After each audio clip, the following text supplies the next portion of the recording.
കൽബുകളെ അപ്പോൾ ഇന്നത്തെ പരിപാടി എന്ന് പറയുന്നത് നമ്മുടെ പണിമൂല ദേവി ക്ഷേത്രത്തിലെ ഘോഷയാത്ര കാണാൻ വേണ്ടി വന്നിരിക്കുകയാണ്. നമ്മൾ പോത്തങ്കോടാണ് നമ്മൾ വന്നിരിക്കുന്നത്. പോത്തങ്കോട് ജംഗ്ഷനിൽ തന്നെയാണ് വന്നിരിക്കുന്നത്.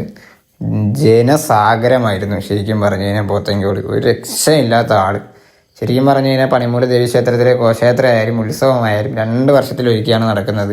2 വർഷത്തിലൊരിക്കൽ നടക്കുന്നത് കൊണ്ട് തന്നെ ഇവിടുത്തെ ഘോഷയാത്ര അതിമനോഹരമായ രീതിയിലാണ് സെറ്റ് ചെയ്തിരിക്കുന്നത്.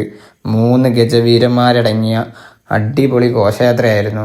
പോത്തങ്കോട് ജംഗ്ഷൻ വഴി കടന്നു പോകുന്ന ഘോഷയാത്ര വെച്ച് നോക്കുമ്പോൾ പണിമൂല ഘോഷയാത്ര കാണാതെ പോയ വളരെ നഷ്ടം തന്നെയാണ്. കാര്യം ജംഗ്ഷനിലെ ഓരോ മുക്കിലും മൂലയിലും ഒരുപാട് പരിപാടികൾ, അതായത് ഗാനമേളയും DJ ലൈറ്റും DJ മ്യൂസിക്കൽ ഷോയും അങ്ങനെയുള്ള ഒരുപാട് പരിപാടികളോട് കൂടിയാണ് ഈ ഘോഷയാത്ര നടക്കുന്നത്. പിന്നെ ഈ ഘോഷയാത്ര മാറ്റുകൂട്ടുന്നതിന് വേണ്ടിയിട്ട് നീലപ്പടയും മഞ്ഞപ്പടയും അണിചേർന്നൊരുക്കിയ അടിപൊളി ചെണ്ടമേളം ഉണ്ടായിരുന്നു. പിന്നെ അതായത് തെയ്യത്തിന്റെ പരിപാടി, അതുപോലെ തന്നെ നാസിക് ഡോളിന്റെ പരിപാടി, അതൊക്കെ അടിപൊളി പരിപാടിയായിരുന്നു. നാസിക് ഡോളിന്റെ ഒക്കെ പരിപാടി എന്ന് വെച്ച് കഴിഞ്ഞാൽ അവരെ അവരെ പെർഫോമൻസും കാര്യങ്ങളൊക്കെ അടിപൊളിയായിരുന്നു. പിന്നെ പോത്തങ്കോട് ജംഗ്ഷനിൽ സമയപരിമിതിയൊക്കെ ഉള്ളത് കൊണ്ട് തന്നെ എല്ലാവർക്കും എല്ലാം നല്ല രീതിക്ക് പെർഫോം ചെയ്യാൻ പറ്റിയില്ല. ഈ കാണുന്ന പൂക്കവാടിയുടെയൊക്കെ പെർഫോമൻസ് ഒക്കെ വളരെ നൈസ് പരിപാടിയായിരുന്നു. കണ്ടുകൊണ്ടിരിക്കാൻ തന്നെ അടിപൊളിയായിരുന്നു. പിന്നെ ഈ കാണുന്ന ഒരു ഐറ്റം, ചെണ്ട മോനെ ഘോഷയാത്ര ഈ ഒരു ഐറ്റം തൂക്കിയെന്ന് വേണം പറയാൻ. അടിപൊളി പെർഫോമൻസ് ആയിരുന്നു.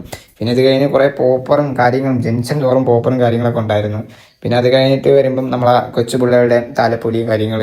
പിന്നെ അത് കഴിഞ്ഞ് കഴിഞ്ഞാൽ പിന്നെ ഒരുപാട് ഫ്ലോട്ടുകൾ എന്ന് വെച്ച് കഴിഞ്ഞാൽ ഒരു 4-5 ഫ്ലോട്ടുകൾ ഉണ്ടായിരുന്നു. 4-5 ഫ്ലോട്ടുകളിലും ആ ഫ്ലോട്ട് എന്താണോ ഉദ്ദേശിക്കുന്നതെന്ന് അതിനകത്ത് കറക്റ്റ് എഴുതി വെച്ചിട്ടുണ്ട്.